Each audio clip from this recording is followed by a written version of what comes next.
Kalau harga di level konsumsi meningkat karena tadi rupiah ini melemah, harga dunia juga naik karena supply chain kan, ya terjadi weaponisasi. Selat Hormuz ditutup, kemudian orang juga sudah mulai berpikir lebih protektif, barang tidak ada, permintaannya di berbagai negara tidak bisa terpenuhi, kemudian di sini menekan kepada harga menjadi semakin naik. Berarti inflasi dong terjadi, cost push inflation ya. Bukan demand ini bukan, kan demand cost, kan sedang agak melambat sebetulnya kan. Demand terutama dari yang kelas menengah tadi ya, yang memang mengalami penurunan. Betul, itu namanya cost push inflation gitu.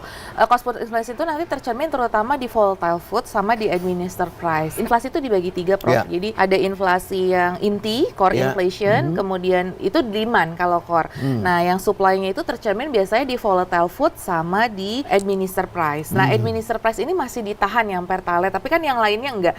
Administered price, harga-harga pesawat aja kan udah mengalami kenaikan tuh aftur kan. Aftur mahal sekali. Aftur. LPG sudah mengalami kenaikan. Jadi seharusnya sih nanti administered price juga akan naik.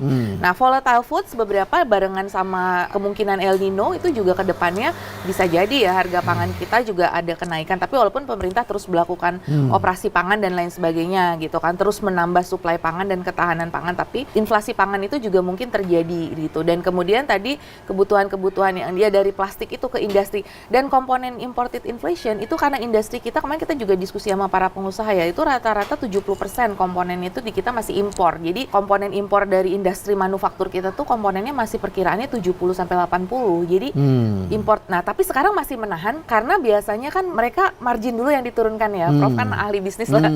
Jadi mereka bilang ini tahan dulu margin, tapi mereka juga kekuatannya ya 2 atau 3 bulan kalau mereka masih pakai kontrak lama kan, Prof. Kalau kontrak barunya nanti udah adjust, ya itu akan tertranslate kepada kenaikan.